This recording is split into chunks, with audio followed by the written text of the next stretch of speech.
Assalamualaikum warahmatullahi wabarakatuh. Nama saya Suhaila Putri Siregar dari kelas PGMI 2 semester 1 dengan NIM 0306202058. Pada video ini saya akan merangkum materi dari awal hingga akhir pada mata kuliah bahasa Inggris.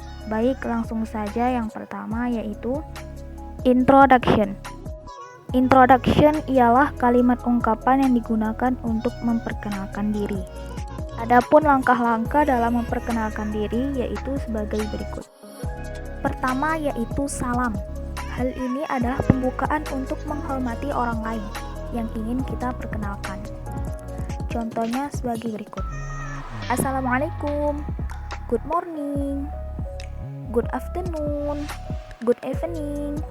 Yang kedua yaitu menanyakan kabar. Hal ini juga penting yang dilakukan sebagai pengantar untuk memperkenalkan diri. Contohnya, how are you ladies?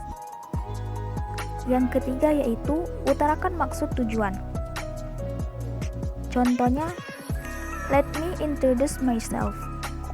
Yang keempat yaitu perkenalkan nama. Contohnya, my name is blank blank blank. Yang kelima yaitu sertakan alamat. I am from blank blank blank. Yang keenam yaitu identitas personal. Contohnya tentang keluarga, hobi, dan hal-hal penting yang perlu untuk disampaikan. Yang ketujuh yaitu penutup. Contohnya thank you, wassalamualaikum warahmatullahi wabarakatuh, dan lain-lain sebagainya. Yang kedua yaitu noun. Noun, kata benda dalam bahasa Inggris disebut noun. Noun umumnya ada di awal kalimat sebagai subjek dan di akhir kalimat sebagai objek atau keterangan. Pembagian noun yang pertama, kategori benda hidup dan benda mati. Benda hidup contohnya grill, boy, lion. Benda mati contohnya computer, chair, book, dan lain-lain. Yang kedua yaitu kategori benda yang tampak dan tidak tampak. Yang tampak contohnya house. Yang tidak tampak contohnya paint, made, dan lain-lain. Yang ketiga kategori benda yang dapat dihitung dan tidak dapat dihitung. Dalam bahasa Inggris mengenalnya countable dan uncountable. Contohnya yang dapat dihitung ialah bag, room, dan lain-lain. Yang tidak dapat dihitung contohnya sugar, dan lain-lain. Yang ketiga yaitu pronoun. Pronoun atau kata ganti dibedakan menjadi dua, yaitu general pronoun. General pronoun atau kata ganti yang umum digunakan. Contohnya yaitu I bring my book for me, myself, because this book is mine. Yang kedua yaitu specific pronoun. Specific pronoun atau kata ganti yang digunakan secara khusus terbagi atas 6 macam, yaitu yang pertama demonstrative pronoun. Terbagi 2 macam lagi, yaitu singular demonstrative pronoun atau tunggal. Pola that or this plus subject plus verb singular. Contohnya that is my book. Yang kedua, plural demonstrative pronoun atau jamak. Pola those or these plus verb plural. Contohnya I have 5 books. These are English books. Yang kedua, interrogative pronoun. Umumnya digunakan sebagai kata ganti tanya. Yang ketiga, indefinite pronoun. Indefinite pronoun ada 3 macam, yaitu indefinite person. Pola indefinite pronoun atau person plus verb singular. Yang kedua indefinite thing. Pola indefinite pronoun thing plus verb singular. Yang ketiga indefinite quantity. Digunakan untuk menyatakan jumlah sesuatu. Indefinite quantity terdiri atas 4 jenis yaitu pertama singular, bentuk tunggal. Kedua plural, bentuk jamak. Ketiga, uncountable, tidak terhitung. Keempat, fleksibel, tidak terhitung atau jangka. Bagian yang keempat yaitu reflexive pronoun.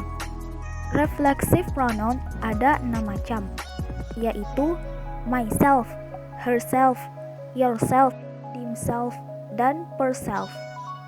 Contohnya, you must do your homework yourself. Z. Bagian yang kelima yaitu reciprocal pronoun. Reciprocal pronoun ini ada 2 macam berdasarkan penggunaannya, yaitu each other, digunakan untuk 2 orang. One another, digunakan untuk lebih dari 2 orang. Contoh, all Muslim must respect one another. My parents love each other. Pembagian yang keenam yaitu relative pronoun. Relative pronoun ini ada 5 macam, yaitu who, which, whom, whose, that. Contoh, I asked him a book that he reads. Materi yang keempat yaitu adverb. Adverb adalah kata yang digunakan untuk menambah keterangan terhadap semua kelas kata. Fungsi utamanya menerangkan verb, adjective, dan adverb. Misalnya, very slowly. Adverb berdasarkan makna terbagi atas. Pertama, adverb of place, menyatakan tempat. Contoh, home, and in the school. Kedua, adverb of manner, menyatakan cara. Contoh, slowly. Ketiga, adverb of time, menyatakan waktu. Contoh, yesterday. Yang keempat, adverb of frequency, menyatakan keterangan rutinitas. Contoh, always. Kelima, adverb of negation, menyatakan penyangkalan. Contoh, no, not. Yang keenam, intensive yang verb, digunakan agar kalimat mempunyai makna yang lebih kuat. Adverb berdasarkan fungsi terbagi atas. Pertama, sentence adalah keterangan yang menjelaskan sebuah kalimat. Contoh, yes, no. Kedua, interrogative adverb, kata keterangan yang bersifat menginterogasi. Contoh, how, when, why. Ketiga, explanatory verb, kata keterangan yang intinya menjelaskan. Keempat, exclamatory adverb, kata keterangan yang menjelaskan kalimat seru. Pola how plus adjective or adverb plus subject plus verb, tanda seru. Kelima, conjunctive adverb, kata keterangan yang berfungsi untuk menghubungkan sebuah kata. Contoh, however. Keenam, relative adverb, kata keterangan yang berfungsi sebagai penghubung 2 kalimat dan kata keterangan tanya dalam anak kalimat. Contoh, where, when, why. Materi yang kelima yaitu adjective. Adjektif merupakan kata sifat yang biasanya digunakan untuk menerangkan keadaan atau kualitas suatu kata. Adjektif dibedakan menjadi 2, yaitu berdasarkan pada posisi atau letak dan jenis kata sifat tersebut. Materi yang keenam yaitu simple present tense. Simple present tense adalah suatu bentuk kalimat yang menyatakan suatu perbuatan atau peristiwa yang terjadi pada saat sekarang atau kejadian yang merupakan kebiasaan sehari-hari. Rumusnya yang verb, negatif, subject plus verb 1, s or es. Positif, subject plus do or does plus not plus verb 1. Interrogative, do or does plus subject plus verb 1. Contoh negatif, I am a student. Positif, I am not a student. Interrogative, am I not a student? Rumus untuk nominal. Negatif, subject plus am or are or is plus complement. Contoh, you are beautiful. Positif, subject plus am or are or is plus not plus complement. Contoh, you are not beautiful. Interrogatif, am or are or is plus subject plus complement tanda tanya. Materi ketujuh yaitu simple past tense. Simple past tense adalah kalimat tenses yang digunakan untuk menyatakan kejadian di masa lampau dan telah berakhir di masa lalu. Rumus yang verbal yaitu negatif, subject plus verb to plus complement. Contohnya, Wawa joined the speech competition in Jakarta last year. Rumus yang positif yaitu subject plus did plus not plus verb one plus complement. Contohnya, Wawa did not join a speech competition in Jakarta last year. Rumus interrogatif yaitu did plus subject plus verb one plus complement. Contohnya, did Wawa join a speech competition in Jakarta last year? Rumus yang nominal untuk yang negatif yaitu subject plus was or were plus complement. Contohnya, you were beautiful. Positif, subject plus was or were plus not plus complement. Contohnya, you are not beautiful. Interrogatif, was or were plus subject plus complement. Contohnya, were you beautiful? Materi yang ke-8 yaitu simple future tense. Simple future tense yaitu sebuah bentuk kalimat yang menunjukkan kejadian yang belum terjadi atau akan terjadi di masa depan. Rumus verbal yang negatif yaitu subject plus will or shall plus verb one plus complement. Contohnya, I will make a cake tomorrow. Contoh yang positif yaitu subject plus will or shall plus not plus verb one plus complement. Contohnya, I will not make a cake tomorrow. Interrogatif, will or shall plus subject plus verb one plus object. Contohnya, will you make a cake tomorrow? Rumus yang nominal yang positif yaitu subject plus will or shall plus be plus complement. Contohnya, Nunu will be a singer in my birthday party tomorrow.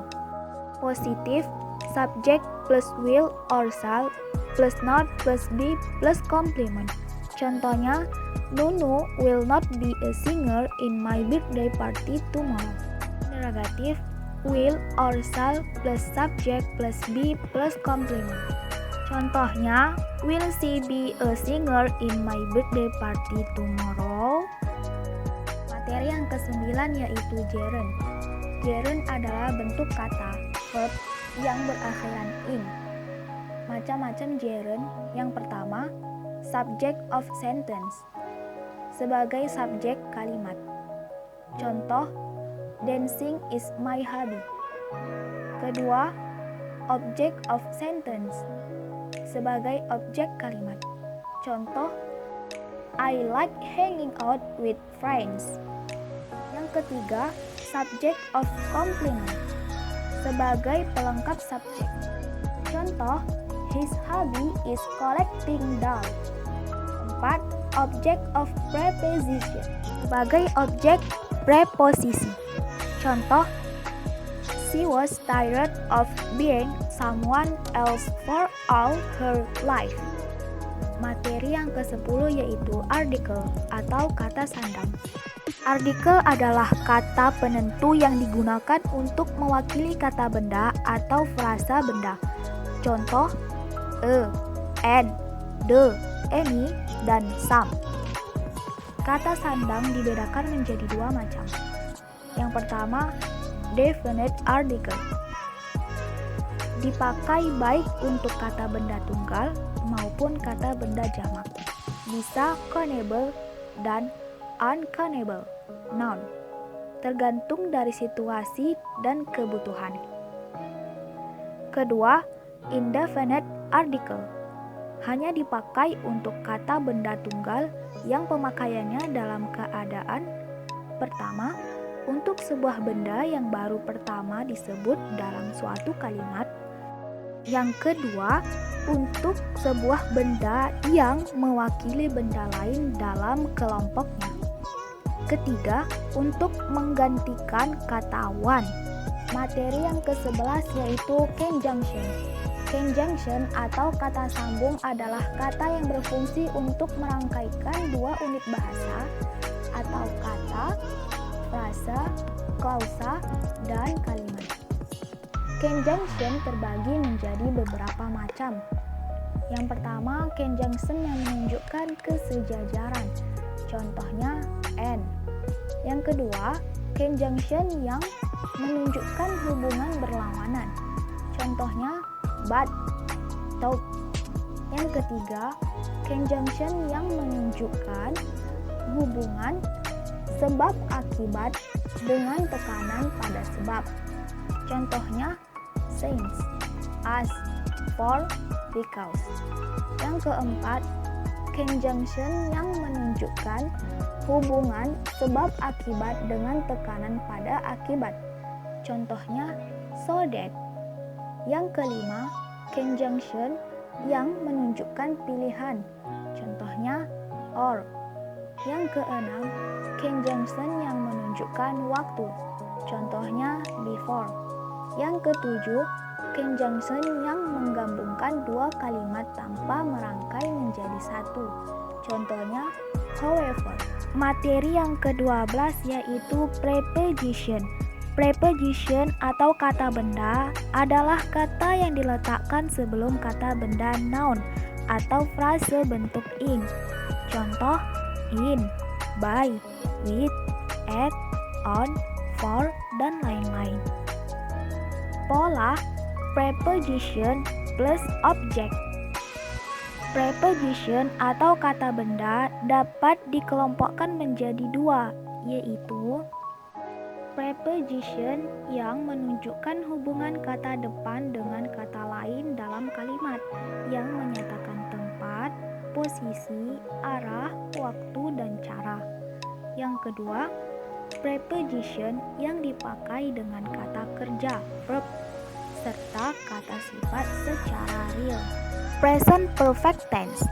Present perfect tense adalah bentuk kata kerja yang digunakan untuk menyatakan kegiatan yang telah dimulai di masa lampau dan masih berlanjut hingga saat ini, atau telah selesai pada waktu di masa lampau, namun efeknya masih dirasakan hingga saat ini.